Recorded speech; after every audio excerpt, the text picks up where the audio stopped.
और कल प्रचार भी खत्म हो जाएगा। लेकिन उससे पहले आज भाजपा, कांग्रेस और इनेलो मतदाताओं को लुभाने के लिए पूरी ताकत झोंकते हुए दिखाई दिए। रैली आपने देखी ही, भाजपा की तरफ से सीएम भी उतरे, डिप्टी सीएम भी मैदान में उतरे और गोविंद कांडा के समर्थन में प्रचार की कमान संभाली। तो कांग्रेस से कुमारी शैलजा मैदान में दिखाई दी। इनेलो की तरफ से अभय सिंह चौटाला भी जीत की आजमाइश करते हुए दिखाई दिए। यह रिपोर्ट आप देखिए। चर्चा पर तुरंत फिर वापस लौटते हैं।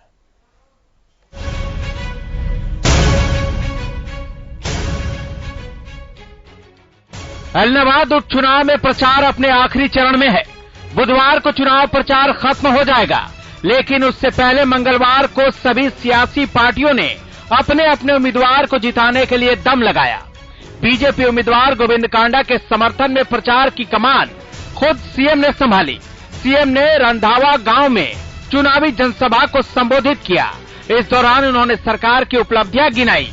सीएम ने टेल में पानी पहुंचाने से लेकर 24 घंटे बिजली देने का वादा पूरा करने की बात कही। तो वहीं उन्होंने इस मौके पर बीजेपी उम्मीदवार गोविंद कांडा को जिताने की अपील की। ये छूट देने का काम जिन लोगों ने इसको सपोर्ट किया है वो आपके पास आ रहे हैं। उस समय ठीक है जीत गए होंगे, लेकिन जीतने के बाद आज तो आपको ध्यान में कि उनके पल्ले क्या बचेगा। सीट एक थी वो गई, दोबारा आ भी जाएगी तो एक को एक ही एक रहनी है, निकलना क्या उसमें से। और यदि आपने भारतीय जनता पार्टी जननायक जनता पार्टी के संजय उम्मीदवार को आपने जिताया तो आज से ही आप सरकार बनाने के लिए वोट नहीं डाल रहे, सरकार में शामिल होने के लिए डाल रहे हैं। सरकार तो बनी हुई है, इसलिए उस भाव को भी देखना है। हमें भाईचारा अपना बना के रखना है। प्रदेश के अंदर वातावरण को खराब करने वाले जो लोग हैं उनको दूर रखना है। 30 तारीख का जो परीक्षा है, एक इम्तिहान है, इसमें यदि एक संख्या आप हमारी और बढ़ाते हैं तो उसका सारे देश में और सारे प्रदेश में प्रभाव जाएगा कि भारतीय जनता पार्टी और जेजेपी की सरकार की नीतियों पर वहां की जनता का विश्वास है। अगर आपका विश्वास है तो न केवल यहां बैठे हुए मेरी बात सुन रहे हैं ये, बल्कि पूरे हल्के में जहां जहां तक आप अपनी आवाज पहुंचा सकते हैं, चाहे टेलीफोन से, चाहे जाके, चाहे अगले को बुला के, अपनी रिश्तेदारियों में, बिरादरियों में फोन करके सबको ये बताएं कि इस बार गोविंद कांडा उसको कमल के फूल के ऊपर निशान लगा करके हमको जिताना है। और मैं विश्वास दिलाता हूं कि आपकी ओर से जो भी कोई बात पहुंचानी होगी गोविंद कांडा पहुंचाएंगे। एक तरफ सीएम खुद गोविंद कांडा के लिए वोट मांग रहे थे, तो दूसरी तरफ डिप्टी सीएम दुष्यंत चौटाला भी पोहड़का, एलनाबाद, तरकावली और जमाल में गोविंद कांडा को जिताने के लिए धुआंधार प्रचार कर वोट की अपील कर रहे थे।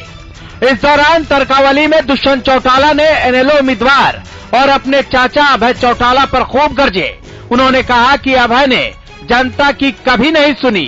दुष्यंत चौटाला ने बीजेपी उम्मीदवार गोविंद कांडा को जिताने की अपील करते हुए कहा कि गोविंद कांडा को जिताओ, आपके सभी काम करेंगे। दुष्यंत यही नहीं रुके, बल्कि उन्होंने ऐलान करते हुए कहा कि ये समझो कि दुष्यंत चुनाव लड़ रहा है।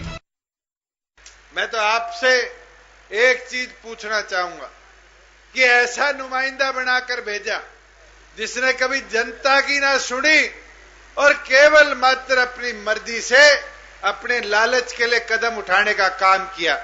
आज आपके पास एक ऐसा उम्मीदवार हमारी तरफ से है जो आपके बीच में भी रहेगा, आपसे मिलेगा जुलेगा। और भाई एक चीज इलाहाबाद की खास है, डांटेगा भी नहीं, शुद्ध आदमी। मैं आपको इतना बोल सकता हूं, रात ने हाथ पकड़ लियो तो हट जा, भाग जा, गोकुण है, ये चीज आपको सुननी नहीं पड़ेगी। और आपके विकास के लिए मैं तो गोविंद जी से पहले कह दूं, ये मत सोचियो गोविंद जी चुनाव लड़े, ओ सोच लो कि चुनाव दुष्यंत लड़े, काम करानो मेरी जिम्मेवारी। सारे बीच में रहकर काम कराने की जिम्मेवारी कींगी मेरी है। मगर अब अगले 100 घंटे दिन रात एक कर काम करने की जिम्मेवारी कींगी अब थारी है। थे दुष्यंत बन जाओ और एक एक वोट गोविंद जी के पक्ष में दिलाने को काम करो। मैं तो जाने इतना ही कह सकूं कि अब समय कम बचा है। कोई रुष्ट है, कोई आज 45 दूर बैठा है, उसको जोड़ने का काम करो और जोड़कर अपने इस उम्मीदवार को ताकत देने का काम करो। उधर कांग्रेस भी एलनाबाद में जीत के दावे कर रही है। नेता प्रतिपक्ष भूपेंद्र सिंह हुड्डा ने एलनाबाद में जीत का दम भरते हुए कहा कि कांग्रेस नंबर 1 होगी, बाकी पार्टियां नंबर 2 और 3 की लड़ाई लड़ रही हैं। उधर कुमारी सैलजा भी पवन बेनीवाल को जिताने के लिए पसीने बहा रही हैं। सैलजा ने बीजेपी और इनेलो को निशाने पर लेते हुए इनेलो को बीजेपी की बी टीम करार दिया। ऑल कांग्रेस पार्टी के प्रति है, लोगों का विश्वास केवल कांग्रेस पार्टी में है। बीजेपी की झूठ देख ली और लोकदल का दमन देख लिया। बात यह है कि दुनिया जानती है कि लोकदल बीजेपी की बी टीम है। पहले भी ये लोग साथ रहे और मौका मिलते ही फिर साथ हो जाते हैं। इनका दूसरे हिस्से का तो आपने देख ही लिया, पहले भी साथ इनकी सरकारें बनती थी, तो इनका तो नेचुरल है कि ये जब मौका मिलेगा एक साथ हो जाएंगे। और वहीं इनेलो प्रत्याशी अभय चौटाला भी लगातार क्षेत्र में प्रचार कर रहे हैं और इस बार भी मौका देने की अपील कर रहे हैं। लेकिन जनता किसको मौका देगी और किसको घर बैठाएगी, ये चुनाव के बाद पता चलेगा। लेकिन चुनाव प्रचार खत्म होने से एक दिन पहले जिस तरह से सीएम और डिप्टी सीएम ने अपने प्रत्याशी को जिताने के लिए पूरी ताकत झोंकी और उसमें उमड़ती भीड़ एलनाबाद में इतिहास बदलने की गवाही दे रही है। Bureau report, Haryana news.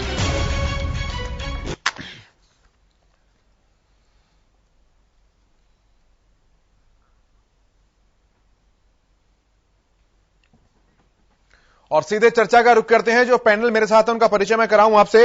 Vijendra Reddu जी लोकदल के प्रवक्ता हमारे साथ हैं, खाली चेलका कांग्रेस प्रवक्ता हमारे साथ हैं, हुकुम सिंह भाटी भाजपा प्रवक्ता हमारे साथ हैं, अजय गुलिया जी जेजेपी के प्रवक्ता हमारे साथ हैं, योगेश कौशिक जी राजनीतिक विश्लेषक हमारे साथ हैं। सभी का बहुत स्वागत है।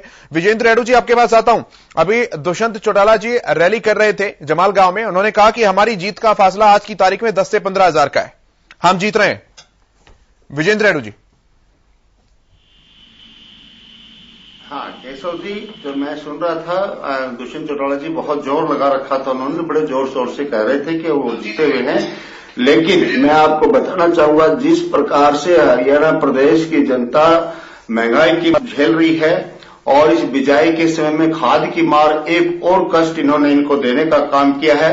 उधर से इन्होंने वायदा किया था कि हम एमएसपी देंगे।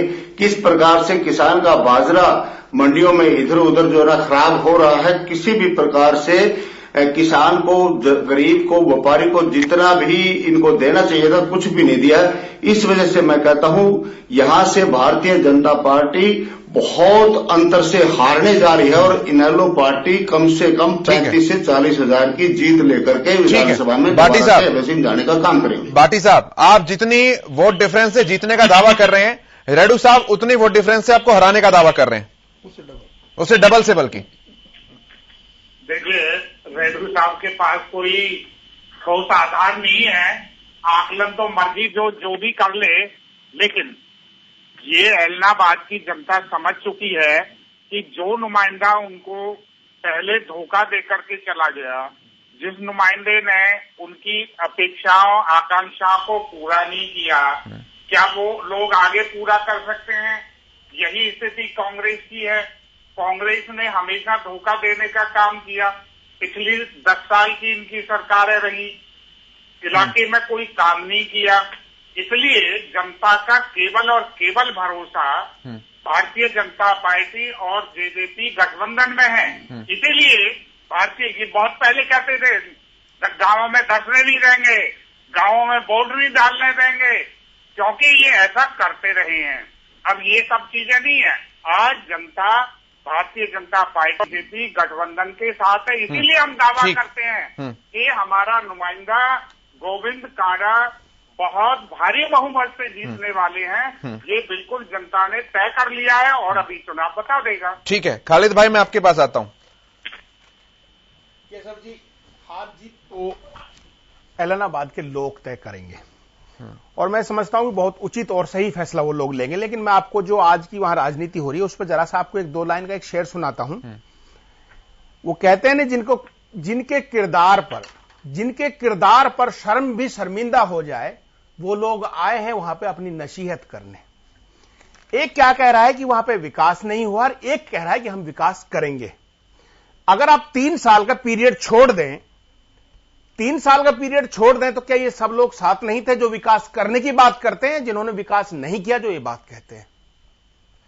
अभी हम थोड़ी देर पहले आपके स्क्रीन पे दुष्यंत चौटाला जी को सुन रहे थे, तो वो अपनी बात कह रहे थे, लेकिन पीछे से आपने भी देखा, हमने सबने सुना कि पीछे से उनके मुर्दाबाद के नारे आ रहे थे।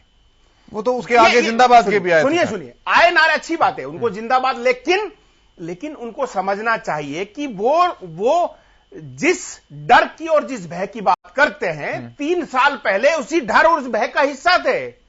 उसी डर का, उसी भय का वो हिस्सा थे जब सत्ता में आईएनएलडी थी, उसके प्रबल आधे के हिस्सेदार थे। इसको इग्नोर नहीं कर सकते, इससे आपको हरियाणा को बरगला नहीं सकते आप।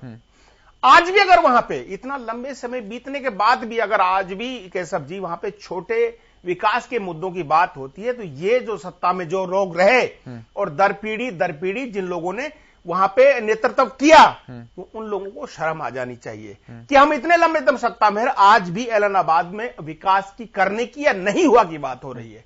विकास की बात और होने और नहीं होने की बात इस समय हरियाणा का, इस देश का मुद्दा है। लेकिन एलनाबाद के अगर विकास पे चुनाव वो लोग लड़ रहे हैं, तो ये उनके लिए, जो लोग नेतृत्व कर रहे हैं और जिन्होंने किया, उनके लिए बड़ी शर्म की बात है। उनको तो समझना चाहिए। खालिद भाई, नेतृत्व तो आपने भी किया ना। सुनिए तो सही, उनको समझना चाहिए। आप क्यों नहीं समझ रहे हैं? आप सुनिए, उनको ये खालिद भाई, आप जवाब नहीं दे रहे मेरी बात पूरी सुन लीजिए, मैं आपका भी सबका जवाब दूंगा। अभी दुष्यंत चौटाला जी जिस डर की और जिसकी भय की बात कर रहे थे, उसमें ऐसा अलग क्या हो गया? आप मुझे बताइए कि जिस डर की, जिस भय की वो बात करते हैं, जब आईएनएलडी की प्रदेश में सरकार थी तो वो उसमें हिस्सेदार थे। उनके अलग होने के बाद इस प्रदेश में आईएनएलडी की सरकार नहीं बनी है। इस प्रदेश में आईएनएलडी की सरकार नहीं बनी उनके अलग होने के बाद। तो वो किस डर की बात करते हैं, किस भय की बात करते हैं? तो वो उंगली जो दूसरे के ऊपर उठा रहे हैं, वो उंगली उनकी अपनी तरफ भी जाती है। वो उनको सोचना चाहिए कि डर और जिस भय की बात करते हैं, वो एक पारिवारिक पृष्ठभूमि है, उससे वो खुद के दामन को बचा नहीं सकते हैं। उनको इस बारे में सोचना चाहिए। और जहां तक बीजेपी का और जेजेपी की बात करते हैं अपन, बीजेपी जेजेपी, मैं तो यह कहता हूं कि एचएलपी को उनके साथ ऐड कर लेना चाहिए। वो नेचुरल है, अलग बात है कि वो भाजपा कैंडिडेट है, लेकिन 3 पार्टियां लगातार उनको जिताने के लिए संघर्ष कर रही हैं। जो 7 साल लोग सत्ता में रहते हैं, 7 साल सत्ता में रहने के बाद आज वो लोग कह रहे हैं कि आप हमें विधायक चुन के दे दीजिए, हम का विकास करेंगे आपका। तो ये जो आपकी जो भाषणबाजी है ना, जिसके लिए आप कहते हैं खालिद भाई, आप बहुत ताली बजाने वाला भाषण दे रहे हैं। ताली बजाने वाला भाषण ये जनता के सामने ताली वाला भाषण है। मैं कह रहा हूं जनता के सामने ताली वाला भाषण है। लेकिन आप ये बताइए कि नहीं चाह रहे तो मैं क्या कर सकता सर, मैं पिछले 2.5 मिनट से आपको सुन रहा हूं। इतना समय तो लोकदल और भाजपा को भी नहीं दिया। सुनना नहीं चाहते मैं क्या कर सकता हूं? आप सवालों का जवाब दीजिए ना खालिद भाई, आप सवालों का जवाब दीजिए। मैं पूरी मुस्तैदी के साथ आपको सुनूंगा। आप कह रहे हैं कि जनता के सामने विकास का मुद्दा रख रहे हैं, किसका मुद्दा रखें सर? और अगर आज भी मतलब ये खुद में सोचने की बात है ना, आप मुख्यमंत्री रहते हैं, मंत्री रहते हैं, और अभी भी आप कहते हैं कि मेरे घर में विकास नहीं हुआ, और दूसरी तरफ से आप कहते हैं कि मेरा घर है, मेरा गढ़ है। मेरा ये कहना है कि अगर आप घर है, आपका गढ़ है, तो ये सब चीजें क्यों नहीं हुई? खालिद भाई, इसमें क्या ठीक है खालिद भाई, हालांकि एलनाबाद से बाहर की बात हो जाएगी, लेकिन सोनिया गांधी जी जब रायबरेली जाती है तो क्या कहती हैं कि मेरे को जिता दो भाई, विकास सबको हो रखा है, मैं आगे कुछ नहीं करूंगी, ऐसा कहती हैं क्या? विकास की बात कही जाती है ना सर। तो स्वाभाविक सी बात है कि जब कोई कैंडिडेट लड़ रहा है तो किसकी बात करेगा वो? आपको मैं बता रहा हूं, जहां आप पहुंच गए, मैं समझता हूं कि वो आपकी आपके समझ से, आपके जज्बातों से परे की चीज। मैंने मिसाल दिया। मैं मिसाल का जवाब देना चाह रहा हूं। सोनिया गांधी जी की आप बात करते हैं या गांधी परिवार की बात करते हैं, तो उस परिवार के लिए नहीं, मैं दोनों की बात नहीं कर रहा सर, मैं दोनों की बात नहीं कर रहा। नहीं खालिद भाई, आप आना जाना सर, आप इधर उधर घुमा रहे हैं। मैं आपकी भावनाएं समझ रहा हूं भाई साहब, आप इधर उधर घुमा रहे हैं। आप मेरी भावनाएं मत समझिए, मेरे शब्द समझ, आप मुझे सुनना नहीं चाह रहे। खालिद भाई, मैं कब से आपको सुन रहा हूं, मुझे सुनना लेकिन आप वो सुनाना चाह रहे हैं जो आप जानते हैं। आप मेरे सवाल नहीं दे रहे। हरियाणा को छोड़ के सीधे कहां पहुंच गए? खालिद भाई कहां पहुंच गए आप? रायबरेली का सुन लीजिए, आपको मिसाल दी। आप रायबरेली का सुन लीजिए। खालिद भाई, मैं आपसे माई सेल्फ कैसे सुन रहा हूं, आप माई फादर का सुन रहा हूं, कैसे सुनूंगा? अगर आप हरियाणा को छोड़ के आपको लगता है कि उत्तर प्रदेश में चुनाव हो रहा है तो आपको रायबरेली का सुनना चाहिए। खालिद भाई, मैं आपको चांद दिखा रहा हूं, आप उंगली देख रहे हैं। नहीं, अगर आपको लगता है ना, चलिए कोई बात, रायबरेली में चुनाव हो रहा है तो आपको समझना चाहिए रायबरेली की बात करनी मैं अजय जी की बात, मैंने सर मुद्दों की बात की है सर। मैंने मेरे रायबरेली के उदाहरण से मेरा मतलब इस बात पे था कि कोई भी कैंडिडेट अगर आता है तो मुद्दों को ही बताता है, चाहे वो 2 बार बना हो चाहे वो 20 बार बना हो, मुद्दों पे चुनाव लड़े जाते हैं, मुद्दों पे लड़ रहे हैं। अब आप भाषण गलत था, ठीक है कोई बात नहीं, मैं गुलिया साहब के पास आता हूं। गुरुग्राम कहते कि इंद्रजीत सिंह कैसे चुनाव लड़ता है, अच्छा लगता है, ठीक है वो लड़ते हैं, आप उसे मान लीजिए, कहां पहुंच गए, आप उसे मान लीजिए, सुनिए आप उसे मान लीजिए, मेरी बात सुनिए, ये 1 मिनट उनको सुन लीजिए। देखिए बात क्या है, मैंने आपसे पहले कहा डर भय की बात करते हैं उसमें पार्टी हिस्सेदार है वो लोग, और जो विकास की बात कर रहे हैं 7 साल के शासन सत्ता का जवाब कौन देगा हरियाणा को, किसानों के साथ घूस जांचती का जवाब कौन देना हरियाणा को, बेरोजगारी का जवाब कौन देना। आप क्या कहते थे, आपने अभय सिंह चौटाला ने इस्तीफा किस पे दिया, अभय सिंह चौटाला ने इस पे दिया कि 3 कृषि काले कानून अगर वापस नहीं होते हैं तो मैं विधानसभा में नहीं जाऊंगा। कानून वापस नहीं हुए, उसी परिवार का आधा हिस्सा कहता है कानून वापस नहीं हुए चुनाव क्यों लड़ रहे हैं, लेकिन उनको यह भी बताना चाहिए, उनको यह भी बताना चाहिए कि कानून वापस नहीं हुए, ठीक बात है, लेकिन मुझे बताइए आप एमएसपी की बात करते हैं कि सब ध्यान देने एमएसपी की आप बात करते हैं ना, एमएसपी हरियाणा में मार खा चुकी है, आप उनका 600 रुपए सरकार का जोड़ दीजिए, 1100 रुपए मंडियों में जोड़ दीजिए, गुलिया साहब पीछे 500 रुपए नीचे, गुलिया साहब के पास इसको समझिए, मैं गुलिया साहब के पास आ रहा हूं, फिर योगेश जी के पास आऊंगा। गुलिया साहब सिर्फ ज्यादा बोल करके ज्यादा बोल रेणु साहब मैं आऊंगा पूरा समय। गुलिया साहब सुन पा रहे हैं आप? नहीं जी गुलिया जी रखिए अपनी बात। देखिए भाई एक चीज तो सबसे पहले मैं कहना चाहूंगा, खालिद दुश्मन जी पर कमेंट कर रहे थे, पता नहीं किस प्रकार की बातें कर रहे थे, पता नहीं किस प्रकार की बात, तो वो व्यक्ति है जिनको शायद मुझे कहें ये कह रहे हैं कि वो कैंडिडेट वहां से आए वहां से आए, अरे पवन बेनीवाल कहां से आए जिसको आप बता रहे हो, जिसको आप गुंडा बता रहे हो, वहां से तो आए ये, आपने कैसे ले लिया इनको, इनसे कहना, इनसे पूछना नहीं चाहिए। और देखिए मैं तो कह रहा हूँ जब ये लोग राहुल गांधी और सोनिया गांधी के ये देखिए किसी बुरी चीज की इससे बुरी ये आप देखिए जो सर मैं मौका दूंगा आपको बोलने का, मैं आप नोट कर लीजिए ना, मैं मौका दूंगा आपको बोलने का। ये जो आसमान में थूकने की प्रक्रिया है ना, मैं जवाब दे रहा हूं। आपको किसी ने बोला, आपकी तो आदत है जिसमें टांग डालने की, आपके पर नहीं, आप अजय जी आप ठीक है, अजय जी वो नहीं टोक रहे हैं, वो नहीं टोक रहे हैं, वो सुन रहे हैं, आप रखिए अपनी बात।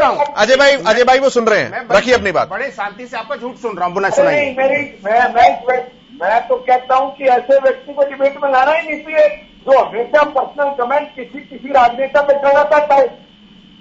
अरे मतलब ये उस राहुल गांधी के व्यक्ति है, उस पार्टी के प्रवक्ता है जिसको रेल में केला दौड़ा वो 3रे नंबर पे आएगा, ये उसकी बात रख रहे हैं। अरे वो ये नहीं बता सकता इस देश में राज्य कितने हैं, अरे क्या आप उसके प्रवक्ता हो, आपसे क्या बात करूं मैं। एक देखिए, एक हरियाणा प्रदेश का योग मुख्यमंत्री है जो ये कहता है कि एक बात बताएं, आप विरोध करने के लिए भले ही मेरा विरोध करें लेकिन मेरे कामों का विरोध करके दिखाएं। अरे 1% विरोध करके दिखाने किसी काम का, ये कह रहे किसानों का शोषण हो रहा है। अरे किसानों का अगर शोषण हो रहा होता तो इनके तो राजस्थान साथ रखता है, ये खालिद मियां जाते वहां झंडा ले करके पूछते नहीं करते राजस्थान का पूछो ना, 1100 रुपये बाजरे बिक रहा है, जब 1100 रुपये बाजरे का विरोध किया कि खालिद मियां ने टोपी पहन के नहीं करा।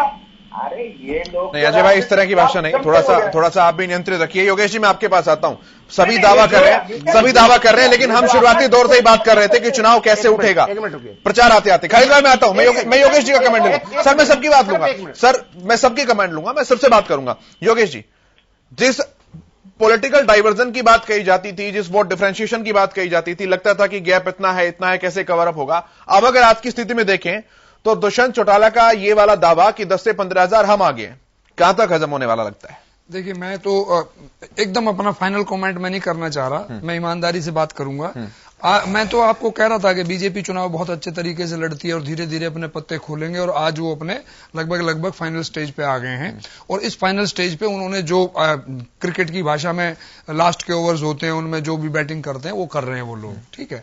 ये तो बीजेपी का, और बीजेपी बड़ी खूबसूरती से लड़ती है, चुनाव लड़ रही है। उसके बाद दुष्यंत जी की भी एंट्री हो गई है, और दुष्यंत जी ने जिस तरीके से बात कही है, मैंने बहुत सीरियसली भाषण सुना, क्योंकि मैंने 2-3 दिन पहले एक बात और कही थी, मेरी बात वो पुख्ता हो गई है। और वो पुख्ता मैंने ये कहा था कि दुष्यंत जी किसी भी कीमत पे अभय सिंह चौटाला को हरवाना चाहते हैं, जीतेगा कौन वो नहीं मालूम मुझे, ठीक है। तो उन्होंने बहुत ही सीरियसली इस बात को कहा है कि वो सारे के सारे अटैक उन्होंने उन्हीं पे किए हैं, अपने चाचा पे किए अटैक सारे के सारे। तो इसका मतलब ये है कि वो या तो वो सोच रहे हैं कि यहां का वोट जब हमारे पास आएगा तब हम जीतेंगे, या उनका टारगेट वही है जो मैं सोच रहा था। और उनकी राजनीति भी यही कहती है, एक राजनीतिज्ञ के तौर पे अगर वो अभय चौटाला को हरा देते हैं तो इसका मतलब ये है कि जो वो इनेलो की जगह थी वो उसका सुपड़ा साफ करके, जिसे हम कहते हैं, अपना एक वर्चस्व स्थापित करेंगे जो कभी किसी जमाने में इनेलो के पास हुआ करता था। ये तो बीजेपी और इनका कॉम्बिनेशन हो गया। अब मैं फिर बात कर रहा हूं, ये इसमें कोई दो राय नहीं है कि इनेलो आज भी स्ट्रांग है, कोई दो राय नहीं है। लेकिन आप कांग्रेस को अगर जीरो करके आंकेंगे तो ये बहुत बड़ी गलती करेंगे। मैं ये कह रहा हूं, ये जो 40,000 के और 20,000 के आंकड़े दिए जा रहे हैं, ये हार जीत का फैसला 5,000 के आसपास होने वाला है। ये इतनी टफ फाइट होगी है। उसके पीछे रीजन मेरे दिमाग में 2-3 आते हैं। उसमें यह भी आता है कि आज सुबह गांव के एक पोड़का गांव था, वहां पे दुष्यंत जी का जो है उनको काले झंडे दिखाए गए हैं, और यहां पे भी जहां हम सुन रहे थे यहां पे भी उनके अगेंस्ट नारे लगे हैं। इसका मतलब यह है कि विरोध है, और वो विरोध जो अगर मान लो वोटों में तब्दील होता है तो वो कुछ और नतीजे हो सकते हैं। तो कह रहे हैं कि विरोध लोकदल वाले कर रहे हैं, किसान तो है ही नहीं। तो वो भी करवा देना कहीं पे। ये तो मास्टर है इस चीज के, ये करा दें दूसरे। कहते हैं हमारा जमीर इजाजत नहीं देता, हमारे संस्कार ऐसे नहीं होती है। दूसरे की सभा में आप भी करा सकते हो, कराओ आप, लेकिन ऐसा नहीं है। मैं महसूस करता हूं, वो ये महसूस करता हूं कि विजेंद्र जी की पार्टी को सिर्फ एक ही मुद्दे पे चुनाव लड़ना चाहिए था, और लड़ना चाहिए अभी भी जो टाइम है, कि जो वो जिस वजह से छोड़ के आए हैं उसी वजहों को वो आगे लेके बढ़े कि भाई मैंने किसानों का ये करा दिया, या मैं किसानों का ये करा दूंगा, या इतना सॉल्व हो गया, इतना बाकी है। अगर वो ये बातें नहीं करते हैं और विकास की और ये बातें करते हैं, आप यकीन करो जनता सब जानती है किसने कितना विकास कराया, कब कराया। योगेश जी, एक इंटरव्यू में अभय सिंह चौटाला जी कहते हैं कि मैं अगर इस बार जीत के जाता हूं तो मैं देश की सरकार गिरा दूंगा। जब उनसे पूछा जाता है कि लॉजिक बताएं सर, गणित बताएं, तो कहते हैं कि आप अभय सिंह चौटाला पर भरोसा करो, मैं कर दूंगा ऐसा। ये देखो, ये तो ये इस तरह के मुद्दे जो हैं वो कैसे कारगर होंगे, जो बात आप कह रहे हैं? ये तो ना बिल्कुल वैसे ही है जैसे अमित शाह जी ने बाद में कह दिया था जी वो तो एक जुमला था 15 लाख वाला, ये जुमला है सिर्फ। वो मैं बिल्कुल क्लियरली कह रहा हूं, ना हरियाणा सरकार पे कोई फर्क पड़ने वाला है, और ना भारत सरकार तो भूल ही जाओ, भारत सरकार में तो इनकी हैसियत ही कुछ नहीं है। एक एमपी तो है नहीं इनका, ये कहां से क्या करेंगे वहां पे। और इतने बड़े नेता नहीं, देवीलाल जी थे, इसमें कोई शक नहीं। देवीलाल जी ऐसे नेता थे जिनको मैंने एक बार पढ़ा था इंडियन एक्सप्रेस में, he is a good shunting engine. वो किसी को भी उठा के यहां से वहां जोड़ के और पूरी की पूरी ट्रेन तैयार कर सकते हैं, और उन्होंने किया भी। और वो तो प्रधानमंत्री का पद छोड़ के आए हुए हैं, ये तो उनके, मैं कह रहा हूं, कहीं पे उनके आसपास भी नहीं है। कभी कभी तो मुझे डाउट सा होता है कि ये उनके आदर्शों पे चलते क्यों नहीं है। अगर वो ये बात करते आज, अगर वो जिंदा होते और ये बात वो कर देते तो लोग एक बार तो भरोसा जरूर करते। ये मैं उनका खुद भी एडमायरर हूं, क्योंकि उन्होंने जो कहा वो किया। उन्होंने एक बार कहा था कि भाई मैं पहली कलम से बिजली के बिल माफ करूंगा, उन्होंने आते ही किए। लेकिन ये तो जैसे अभी मुझे कुछ चीजें दुष्यंत जी की इतनी अच्छी लगी, वो ये कह रहे हैं कि भाई छोड़ के क्यों आए। ये सवाल मेरे दिमाग में भी आता है, वोटर के दिमाग में भी आएगा। और देखो उस टाइम पे चुनाव था, औरों को लग रहा होगा कि शायद इनेलो की सीटें और जगह पे आ रही हैं, लेकिन आज का चुनाव तो बिल्कुल क्लियर है कि इनेलो की एक सीट है, उसे देने से हमें फायदा है या नहीं है। ठीक है रेणु जी, जिस बात का जिक्र हम पहले दिन से कर रहे थे, आप समझाने की कोशिश लगातार जनता को कर रहे हैं कि हम इसलिए छोड़कर आए, हमने इसलिए इस्तीफा दिया, हम इसलिए चुनाव लड़ रहे हैं, लेकिन आखिरी दिन आने को है प्रचार का, जनता समझी नहीं अभी तक इस बात को। रेणु साहब। बिल्कुल, मैं कहना चाहूंगा कि अभय सिंह जी चौटाला ने किसानों के समर्थन में अपना त्याग पत्र दिया है। और देखिए, ये अभी योगेश जी की बात मुझे कई बातें बड़ी अच्छी लगी तो इन्होंने बताई कि देखिए अभय सिंह जी चौटाला के इस्तीफे के कारण आज ऐलनाबाद की जनता का जो मैंडेट है वो इस बात का फैसला करेगा कि ये भारतीय जनता पार्टी को या तो जीत का सर्टिफिकेट देने का काम करेगा या हार का देने का काम करेगा। और ये जीत या हार का जो सर्टिफिकेट होगा वो केवल और केवल किसानी मुद्दे के ऊपर ही है।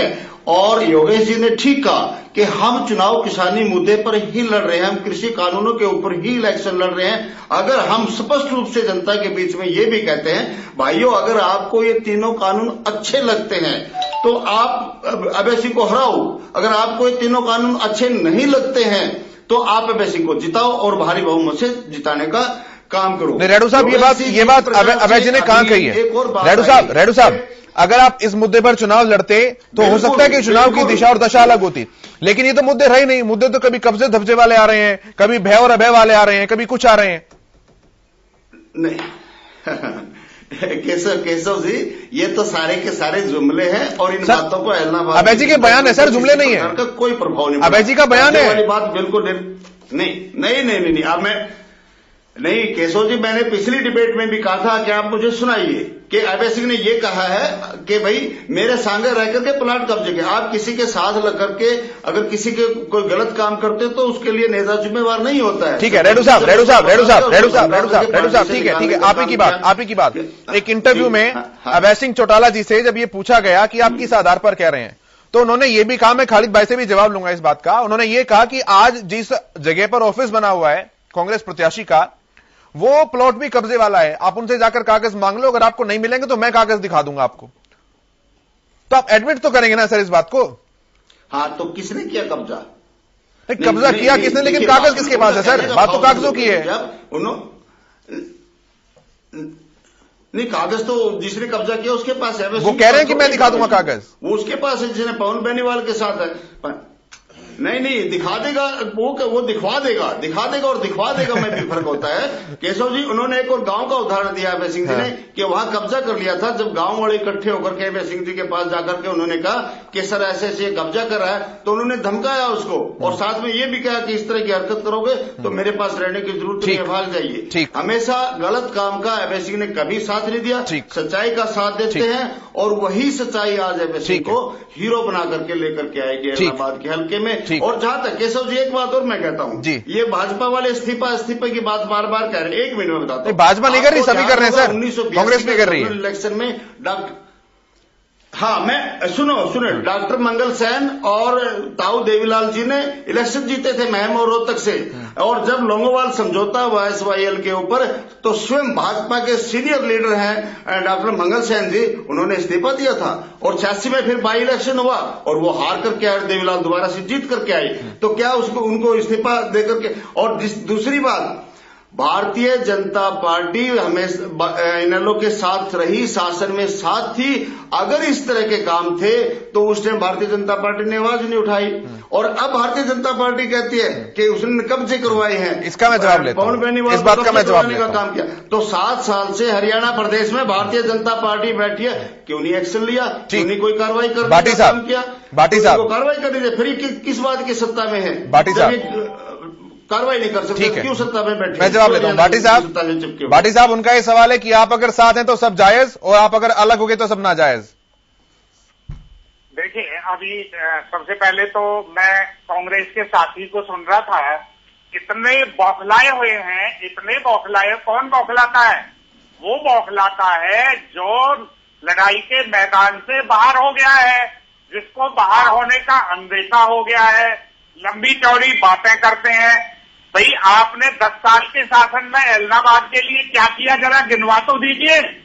उसके बाद मेरे अभी मैं इनको अपने इनेलो के साथी को भी सुन रहा था, बिल्कुल ठीक बात है, जनता के साथ जवाब हुआ है। नहीं, सुनिए, जवाब दे दीजिए, आप इसका जवाब दे दीजिए। सुनिए सही, आप इसका जवाब दे दीजिए कि बीच में इंटरप्ट ना सुनो तो सही, एक छोटी सी बात पूछ रहा हूँ, एक छोटी सी बात पूछ रहा हूँ। मैं आपसे ये पूछ रहा हूँ कि आईएलएनडी के प्रवक्ता ने आपसे ये कहा कि जब हमारे साथ थे तो सब जायज था और हमारे साथ नहीं तो सब नाजायज है। बस आप उनका जवाब दे दीजिए, प्रदेश समझ जाएगा, प्रदेश आपकी नीति को समझ जाएगा। आप उनका जवाब दे दीजिए। आईएलएनडी के प्रवक्ता ने आपसे ये पूछा कि बीजेपी हमारे साथ थी तो सब कुछ जायज और हमारे खिलाफ है तो सब कुछ नाजायज। आप उनका जवाब दे दीजिए। ये मेरी फरियादी ली, उन्होंने ये बात कही आपसे, उनका जवाब आपको देना चाहिए। उनका जवाब आपको देना चाहिए कि जायज और नाजायज का खेल जो है इसको आप कब क्लियर करेंगे?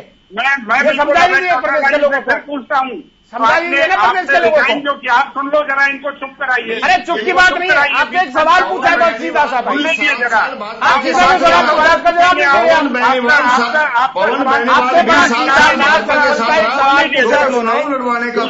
सीधा सा सवाल पूछा है कि जब बीजेपी हमारे साथ थी तो सब कुछ जाएगा और हमारे खिलाफ तो सब कुछ नहीं जाएगा, उसका जवाब देना। पिछले 17 साल में एक छोटी सी बात का जवाब नहीं दे पा रहे, क्या महाभारत गाने लगे भारतीय आप? जनता पार्टी ने पिछले 5 साल में एक छोटी सी बात का जवाब नहीं दे पा रहे ना, आपके 5 साल 7 साल तो देख लिए हमने, पूरा हरियाणा में देख लिए, जो आप एक अहमदाबाद बात का में जवाब दे दीजिए। बीजेपी जेजेपी गठबंधन सरकार में जो काम हुए हैं, आप एक बात अगर का मैं जवाब एक दे एक दीजिए को ना। गिनवाऊं आपको तो कहीं भी ले लो कांग्रेस भाटी जी नहीं एक बात पाती का है। जवाब दे दीजिए इसलिए कि जब आप माननीय आरएलडी के साथ मुख्यमंत्री सरकार में थे तो जी उसका ने जवाब कहा कौन देगा? अगर तरक्की और खुशहाली के साथ चलना है तो भारतीय जनता पार्टी जेजेपी के प्रत्याशी गोविंद कांडा को ही वोट देनी पड़ेगी और जनता ने मन बना भी लिया गुंडागर्दी है क्या? इसी बात की गुंडागर्दी है क्या? वोट देनी पड़ेगी, बिल्कुल वोट हमारे इलाहाबाद के साथी लोग भी अपनी मर्जी से देंगे, इसलिए अपनी स्वेच्छा से हरियाणा देंगे, प्रदेश में जो सरकार के काम पैसे नहीं हुए देंगे, आप चिंता न करें इसको। मुख्यमंत्री जी ने सबका वो साथ, जानते हैं सबका फैसला लेना, विकास इलाहाबाद के लोग भी जानते हैं, पूरे सबका फैसला हरियाणा लेना में जानते हैं, जो वो अपने हिसाब से वो करेंगे वहाँ पे। लेकिन अभय चौटाला जी ने कोई भी एक ऐसी योजना जो लोगों के हित के लिए हो आज तक वो कभी विधानसभा में उठाई नहीं,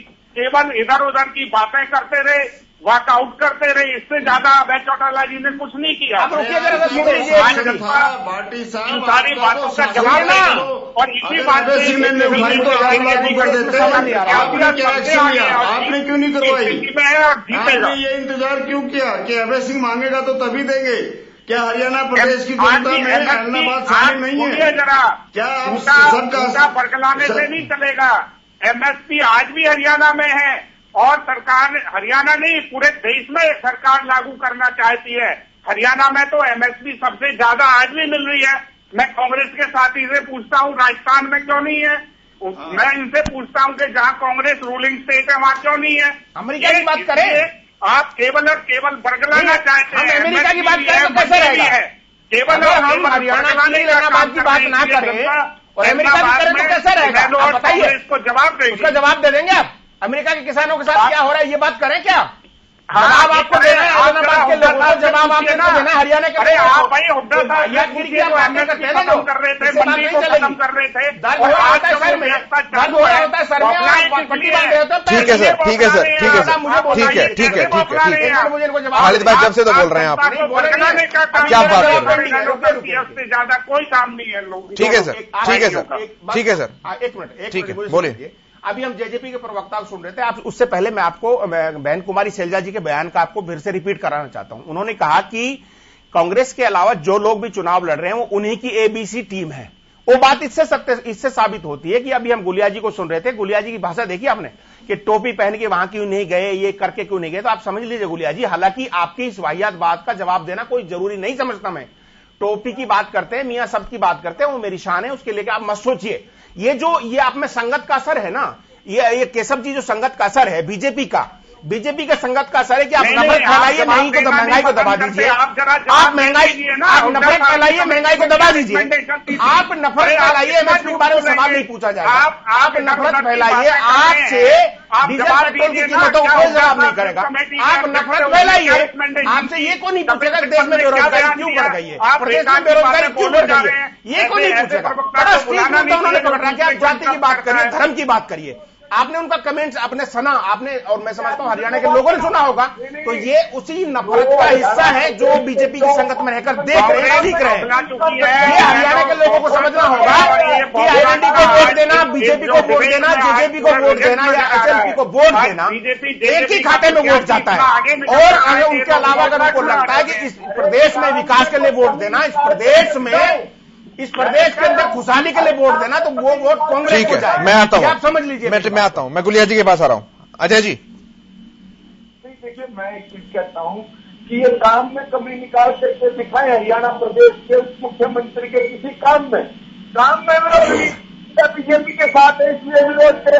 अरे मैं तो इनको कहना चाहता हूँ, क्या कहते हैं लोगों का रास्ता गुंडा रास्ता।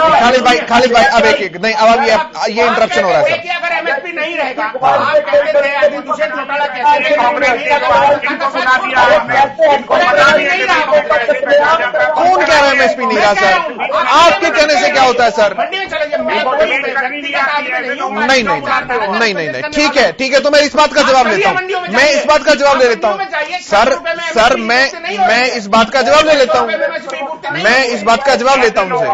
अब वो जवाब दे रहे हैं, आप सुनिए तो सही कम से कम। ठीक है, मैं सुन रहा हूं उनसे। अजय जी, उनका सवाल एमएसपी को लेकर है और वो यही चुनावी मुद्दा वो ले रहे हैं। एमएसपी, भावांतर योजना, इन्हीं मुद्दों का जिक्र वो कर रहे हैं, तो चुनावी मुद्दा भी है सर ये। इस हिसाब से आप जवाब दीजिएगा। गुलिया जी। यस भाई, बिल्कुल होना भी चाहिए। देखिए, एमएसपी किसानों के लिए अहम मुद्दा है, भावांतर योजना किसानों के लिए अहम मुद्दा है, बिल्कुल इस पर चुनाव होना भी चाहिए। लेकिन मैं एक चीज पूछना चाहता हूं मेरे भाई, आप दो स्टूडेंट में से फैसला कौन करेंगे कि बेहतर कौन है, जिसके ज्यादा नंबर आएंगे? हरियाणा में बाजरे का क्या भाव है और राजस्थान में कांग्रेस की सरकार है, वहां क्या भाव है? ये राहुल गांधी बात तो नहीं करता, ये राहुल गांधी रेस में इसको अकेला बोला दो। ये कहना चाह रहे हैं कि हरियाणा को एमएसपी की आवश्यकता नहीं है। समझ रहे आप बात? ये सब जी उनकी बात समझ रहे हैं। वो कहना ये चाह रहे हैं कि हरियाणा को एमएसपी की आवश्यकता नहीं है। उनका जवाब सुना आपने? वो कहना ये चाह रहे हैं कि हरियाणा को एमएसपी की आवश्यकता नहीं है। ठीक ठीक ठीक, हरियाणा में उनकी बात पूरी हो जाती है। मुझे जहां ऑब्जेक्शनेबल लगेगा मैं टोकूंगा, उनसे मैं क्रॉस क्वेश्चन भी करूंगा। मैं क्रॉस क्वेश्चन करूंगा सर, मैं पार्टी का प्रवक्ता थोड़ी ना हूं। नहीं, पार्टी के प्रवक्ता नहीं, उनका पूरा होने दीजिए। आप उनका सवाल का जवाब तो पूरा होने दीजिए।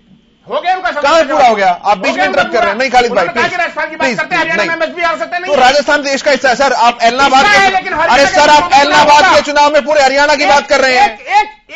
आप एलनाबाद का चुनाव, आप एलनाबाद का चुनाव में पूरे हरियाणा की बात कर रहे हैं। आप हरियाणा के बात कर रहे हैं एक एलनाबाद के चुनाव में। एलनाबाद की बात हो रही है, लेकिन हरियाणा के मुद्दे इसमें इंक्लूड बाउंड्री टच है। राजस्थान की हरियाणा की बाउंड्री टच है। पड़ोसी के साथ वो कंपैरिजन भी नहीं कर सकते क्या? इस बात से सहमति रखते हैं कि हरियाणा में एमएसपी आवश्यकता नहीं है? बिल्कुल है, हर जगह है देश में आवश्यकता, हर जगह देश में आवश्यकता, बिल्कुल हर जगह देश में हर जगह एमएसपी की आवश्यकता है। तो मैं समझता हूं देश में हर जगह एमएसपी की आवश्यकता है। देश में हर जगह एमएसपी की आवश्यकता है। जरूरत नहीं है। एमएसपी कोई भी खत्म नहीं कर रहा है। एमएसपी कोई भी खत्म नहीं कर रहा है। वो मिल कहां नहीं रही है, इसका जवाब मैं पूछ रहा हूं उनसे। अब आप वो सुन नहीं रहे हैं। पूछ लीजिए। अजय गुलिया जी, उनका सीधा सवाल है, एमएसपी आप कागजों में दे रहे हैं लेकिन मंडियों में नहीं दे रहे हैं। सीधा सा जवाब इस बात का दीजिए, फिर मैं आगे बढ़ता हूं। यस भाई, इनके कह देने से तो कुछ होगा नहीं। ये तो कानून की बात, अगर कहीं एमएसपी नहीं मिल रही होगी तो उसके ऊपर कानूनी कार्रवाई होगी। सरकार नियम कायदे कानून से चलती है, संविधान से देश चलता है। मेरे कहने से और खालिद मियां के कहने से देश ये कानूनी, ठीक है, ये कानूनी बात है ना अजय जी, मैं रोक रहा हूं आपको। ये कानूनी बात है ना कि जहां एमएसपी नहीं होगी, ये कानूनी बात है।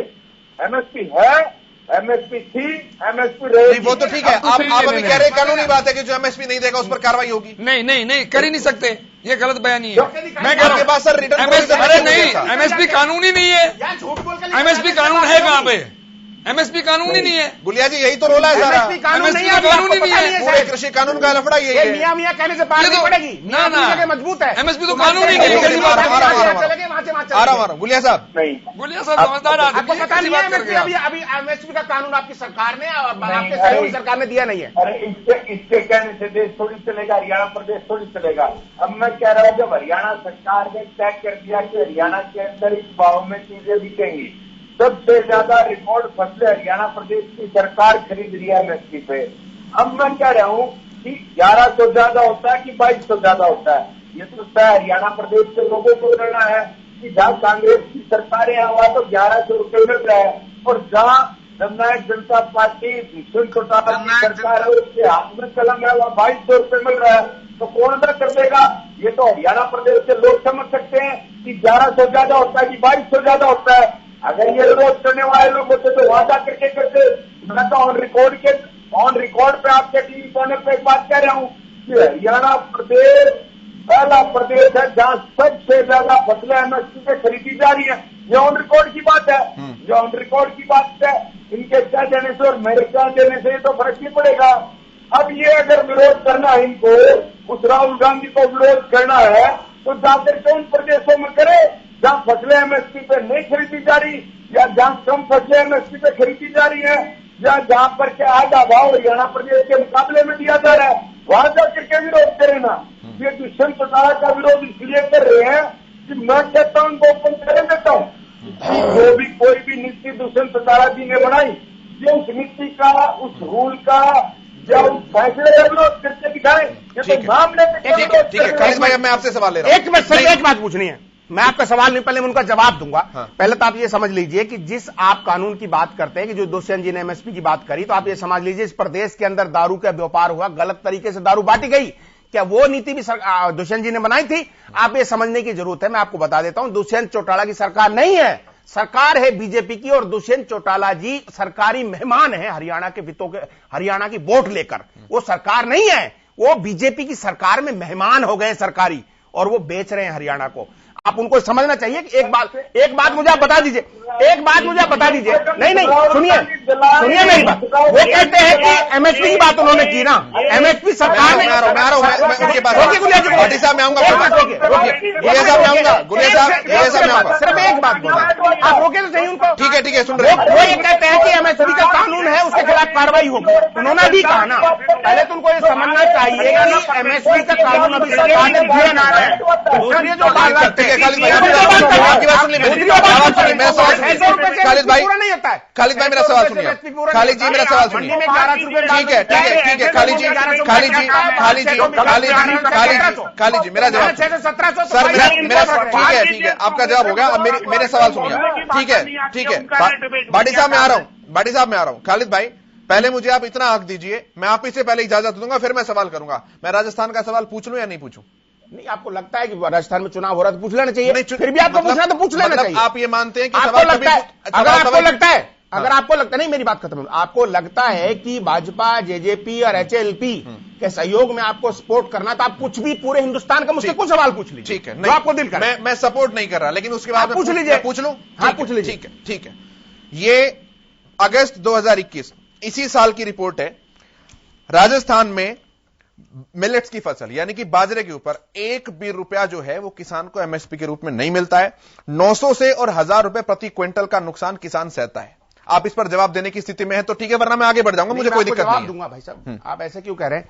आपको एक बताना चाहता हूं कि एमएसपी के ऊपर खरीद को लेकर भारत की सरकार हमेशा क्या कहती रही है? हम भारत सरकार कहती है कि एमएसपी के ऊपर 1 रुपया भी बोनस दिया तो उस प्रदेश की एमएसपी पे खरीद बंद कर दी जाएगी।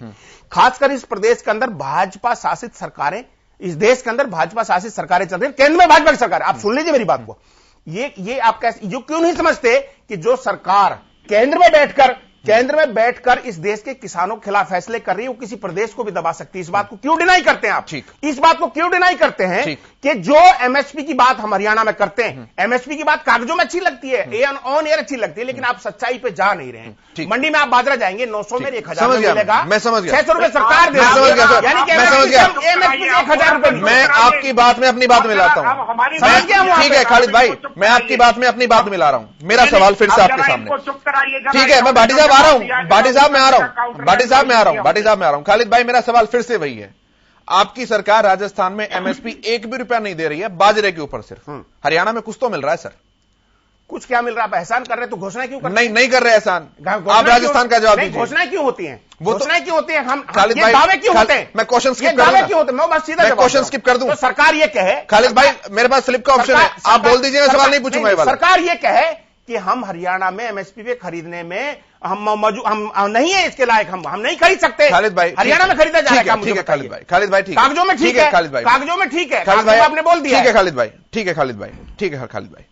योगेश जी फिर भाटी जी के पास आऊंगा। नहीं, मुझे तो ऐसा लग रहा है जैसे कांग्रेस जो है ये सरकार में है और ये लोग सारे अपोजिशन में हैं, और जो एक्चुअल कैंडिडेट जिसकी वजह से चुनाव हो रहा है उनको कहीं आप पिक्चर में ही नहीं, बात ही नहीं कर रहे हैं उससे, और उनका कोई जिक्र ही नहीं है।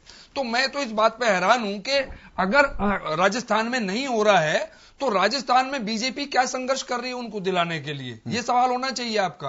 रादर देन ये क्वेश्चन ही क्वालिफाई नहीं करता है कि आप नहीं दे रहे हैं तो वहां पे राहुल गांधी क्यों नहीं जाते हैं? राहुल गांधी वहां गवर्नमेंट में है, सरकार में है, वो क्यों जाएंगे? बीजेपी के लोग जाए ना, बीजेपी भेजे अपने डेलीगेशन को और वहां पे करें धरना प्रदर्शन, वहां पे वो देंगे, देने के लिए मजबूर करें। और अगर यहां पे अपोजिशन मजबूर कर रही है किसी काम को करने के लिए, तो फिर आप ऐसे सवाल कर रहे हैं कि जी यहां नहीं जी, आप राजस्थान चले जाओ, आप कहीं और चले जाओ। और मुद्दा पूरा का पूरा कहीं कहां से कहां चला गया। मुद्दा था आज के चुनाव का, इस चुनाव में हम क्या करने जा रहे हैं, क्या मुद्दे रहने जा रहे हैं, कौन हारने जीतने जा रहा है या कौन नजदीक है उसके, उसमें हमने शुरुआत बड़ी अच्छी की थी। बात क्लियर थी कि हाँ बीजेपी बहुत अच्छा गेन करके ऊपर आ गई है और जेजेपी का इनका गठबंधन जो है ट्रायंगुलर फाइट में है, और जो दुष्यंत जी कह के गए हैं बड़ा अच्छा बोल के गए हैं, उन चीजों को सबको हमने साइड लाइन करके और बाजरे पे चले गए। बाजरे का अगर जानना चाहते हैं, मेरे दोस्त मेरे साथ आए हुए हैं, अगर बोलो तो मैं अभी बुला देता हूं, हरियाणा के हैं, सोना से हैं, उनसे ही सवाल कर लेना। बाजरा उनका ना पिछली बार बिका ना अब की बार बिका, अभी बुला देता हूं। केवल कागजी बात है, मतलब मैं अभी बुला के बात करा सकता हूं आपकी। नहीं मतलब आप वही बात है ना कि मतलब ग्राउंड पर रियलिटी नहीं है जो सरकार कह रही है, ठीक है। और एमएसपी की बात क्लियर, ये तो देखो क्योंकि मैं इसलिए जिक्र नहीं करना चाह रहा था कि किसान के साथ मैं किसान नहीं हूं, मैं किसान के साथ हूं, लेकिन और ये बार बार एक बात होती रही है जिसको हर पार्टी ये कहती रही है, हाँ जी एमएसपी होनी चाहिए। और मुझे लगता है कि अगर एमएसपी कंफर्म हो जाए, एज ए कानून बन जाए अगर वो, तो 90% चीजें सोल्व हो सकती है। 3 कानूनों की बात फिर उसके बाद हो सकती है कहीं पे। ठीक है, तो ये मुद्दे बिल्कुल अलग थे। लेकिन योगेश जी यहाँ पर ये आपको एडमिट करना पड़ेगा कि ये चुनावी मुद्दे हैं।